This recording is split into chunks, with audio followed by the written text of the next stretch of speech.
Ang pan nga akong ihatag mao ang akong unod aron mabuhi ang kalibutan. Karang panahon sa mga hinungdan sa dakong persecution o pagpamatay sa unang mga Kristiyano, mao ang pagpunay tigom sa mga tao, pagsaulog sa Eucharistia o pagsigi o pagkalawat o pagkomunyon, pagdawat sa lawas o dugo ni Kristo. Tungod ini, tungod sa pagpunay nilang kaon, ini, pagpakalawat, i-charge sila sa mga pagano nga kanibal. Kaya dili nila masabtan, anong ang mga Kristiyano, nadunggan nila nga mukalawat sa lawas o dugo ni Kristo. Sama sa unang bahin karon sa Ebanghelyo, mausap kini samang hinungdan nganong di masabtan sa mga Hudiyo nga si Kristo mao gayud ang pan nga gikan sa langit. Siya, ako ang pan nga gikan sa langit. Masamingon sila, dili ba siya mao man si Jesus, ang anak ni Jose? Literal kaayo ang ilang pagpaminaw sa pag-ingon ni Jesus nga siya ang pan nga gikan sa langit. Ug gani sa makadagang higayon, niya sa Ebanghelyo ni San Juan, minging na niyang mga tao sa klaro kayo, mare kanako, mukaon kanako, dili na gayod utumon, ug ang mutuo kanako, dili na gayod uha. Usa ano hinungdan nga ang mga unang Kristiyano gipamatay sa mga pagano tungod kay gitsarge sila nga mga kanibal. Pan mga igsoon na hibalo kita nga alang kanato sa kini ka misteryo nga bahin.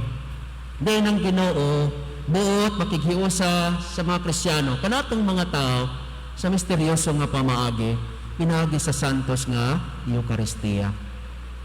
Misteryoso tungod kay siya mismo ang nalabaw na sayod, no?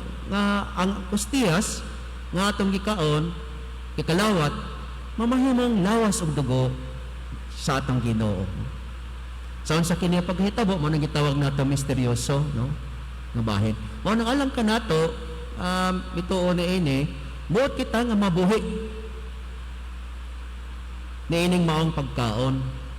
Tungkol kayong natural natong mga pagkaon natong katulo sa isa kaadlaw, ban kaupat pa, kalima, makahatag lamang kalig-on sa atong lawas. Apan ang pagkaon, nagipasabot ni Kristo, diyan sa santos nga Eucharistia, dili lamang pagkaon sa lawas nato. Apan ang kining maong pagkaon, ug maong ilimnon, mao ang maghatag kanato sa kinabuhing dayon. Espirituhanon nga pagkaon. Mao kini ang dili kayo masabtan sa mga pagano ug sa mga Hudiyo. Kung dili masabtan, ilapin na niadtong mga dili gayud mo dawat kang Kristo. Nga mao ang atong Ginoo ug atong manonobos. Mao nang kitang mga Kristiyano, dunay expression sukad pa kaniadto no nga gigamit hangtod karon, no? Kitang mga Kristiyano moingon, we are what we eat in the Holy Eucharist, no? Tungod kay ang pagkaon ng communion, panahon sa communion, gitugutan nato nga ang Ginoo dili lang mosulod diri kanato sama sa ordinaryong pagkaon, no? Apan kita mismo mutugot nga kita makighiusa uban sa Ginoo. Mausa uban sa Ginoo, no? Mao man kini ang yung lagway nganong matag adlaw kung buot pa lang matag adlaw kung dunay misa kanunay gitang matambong, no? Dili lang aron mabusog sa iyang mga pulong nga may gahom, kung matandog, mausab, panabaw sa tanan aron nga kita buot mahisama kaniya, makighiusa diha kaniya nga atong Ginoo, no? Mao na nga diha sa Catechism for Catholic Church, CCC number 1374, no? Giingon nga the mode of Christ's presence in the Holy Eucharist is very unique. Talagsaon kayo ang iyahang misteryo sa presensya sa Holy Eucharist sa Santos nga Misa. Nganong talagsaon tungod kay misteryoso kini nga bahin. Ug mao kini hinungdan nga ang santos nga misa gihimo nato nga nahimo nga mas labaw kaysa ubang mga sakramento, no? It raises the sacrament of the Holy Eucharist above all other sacraments. Tungod kay diha sa santos nga misa sa pagsimba nato sa santos nga misa, diha sa santos nga misa ang tibuok presensya sa Dios anaa, ang iyang lawas, ang iyang dugo, ang iyang kalag, ang iyang espiritu. Apan labaw sa tanan ang iyang pagka-Dios anaa niining santos nga Eucharistia. Alam ka nato, tulog karon kini nga bahin, apan mao kini ang gibuhat sa Dios sukad pa sa sinugdanan, nga buot niya sa ulogon, ipasaulog ban sa mga tinunan hangtod karon, aron nga kita dili lang mahiusa diha kaniya, apan siya mahiusa diri kanato. Sa laing bahin, gitudlo sa mga pari sa simbahan, no? Ilang gitudlo. The Church Fathers nagtudlo nga sa ordinaryo nga pagkaon diya sa pagpamahaw, paniudto, panihapon, ang pagkaon musagol diya sa atong lawas, no? Pero panahon sa santos nga Eucharistia, panahon sa Holy Communion, kita ang musagol sa Ginoo. Mao ni ang nakalahi, no?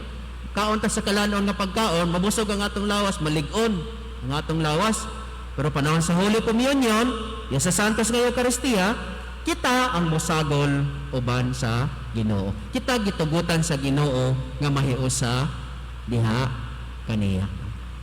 Walang kita po mangandoy nga may sama kita sa Ginoo. Kasi ingon niini, malig-on ang atong kinabuhi. O dili lang kinabuhi para karon. Apan kining kinabuhi pinagi niining mga pagkaon maghatod ka nato sa kinabuhing dayon. Tulog karon kini, no?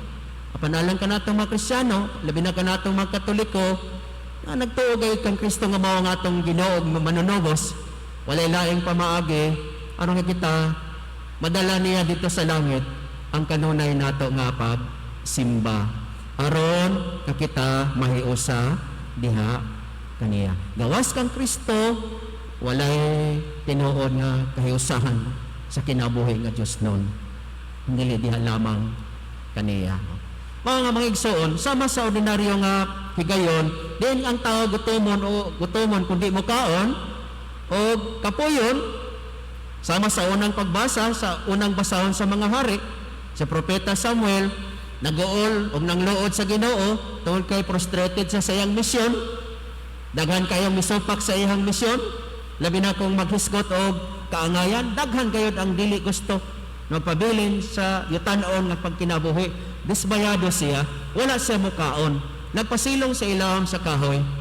Apan pinagi sa anghel sa Ginoo, ipukaw siya, "Oy Samuel, ayaw padaog sa imuhang tawhanon nga gibati. Kaon, aron ka malig-on." Ug mikaon siya, pinagi sa pagkaon nga gihatag sa Ginoo. Apan paghuman niini nang luod lang gihapon siya. Pero gipakaon na po sa gipukaw na po sa anghel sa Ginoo, ginankaon lagi kay taas pa ang dalan sa imuhang misyon. Tanawa, taas pa kaayo ang imuhang lakwon. Taas pa kaayo ang imuhang pag-aadtoon. Unsaon nimo paglahutay kung dili ka mukaon?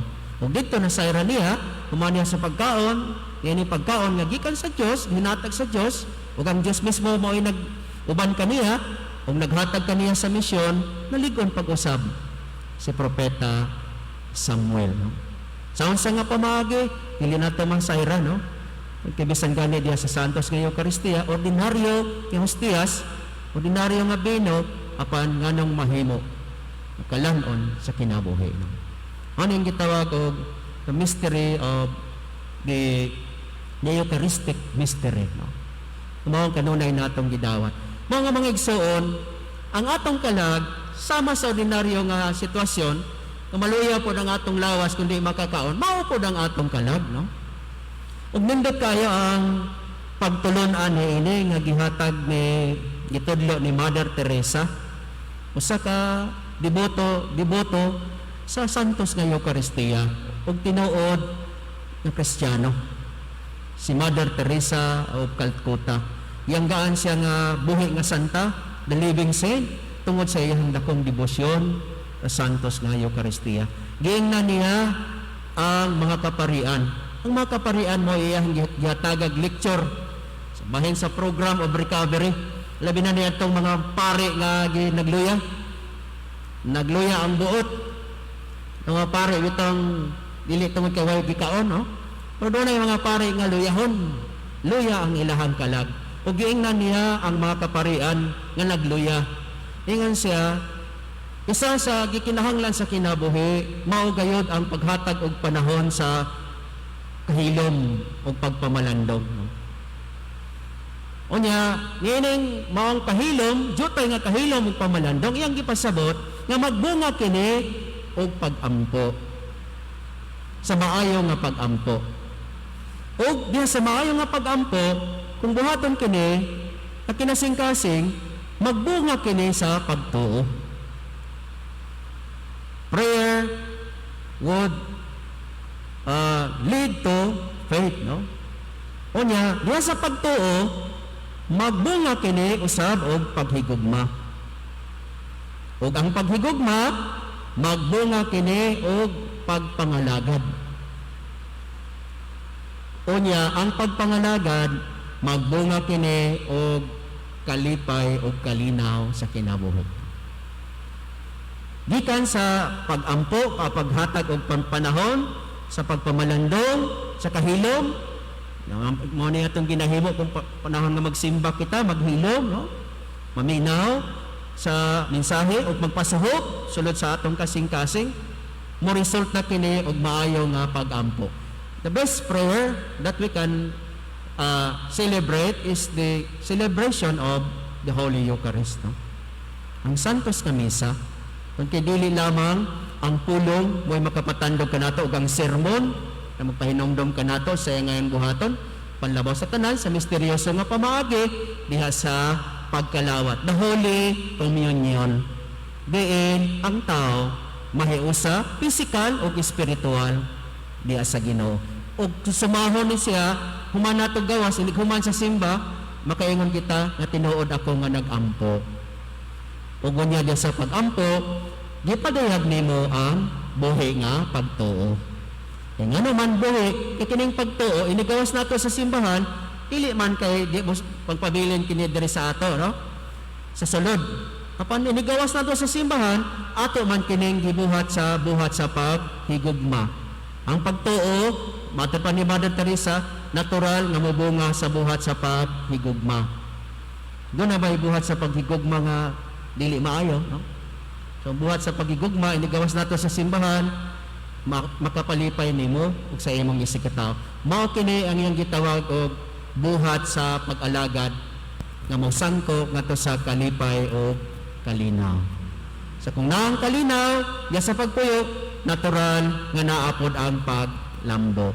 Mao man yung kanunay gigamit nato diya sa syudad, ang mga pulong panahon bitaw sa dunay mga specs, no? Ang kinahanglan nga batunan sa komunidad aron nga magmalambuon, ang unang kinahanglang elemento mao ang pagpuyo diya sa kalinaw. Kung linaw ang ato ang pagpuyo, pasabot na ang Ginoo diya sa imong kaugalingon, nan mosunod ang kalipay. Ug na ang kalipay nan molambo ang atong kinabuhi. Kamaigsoon, kini siguro ang pinakasayon ra nato nga mapasabot sa pag-ingon, pag-ipunay sa pag-ingon ni Jesus nga siya gayud ang matuod nga kalanon sa kinabuhi. Ako ang pan sa kinabuhi. Ang muari kanako dili na gayud gutomon, ug ang moto kanako dili na gayud uhang. Uhon man ta sa tubig, mga ordinaryong tubig, matag adlaw, painon tagdaghan, maupod ni ang atong Kristohanon nga kinabuhi. No? Doon na pala yung misa matag adlaw, maapel kita. No?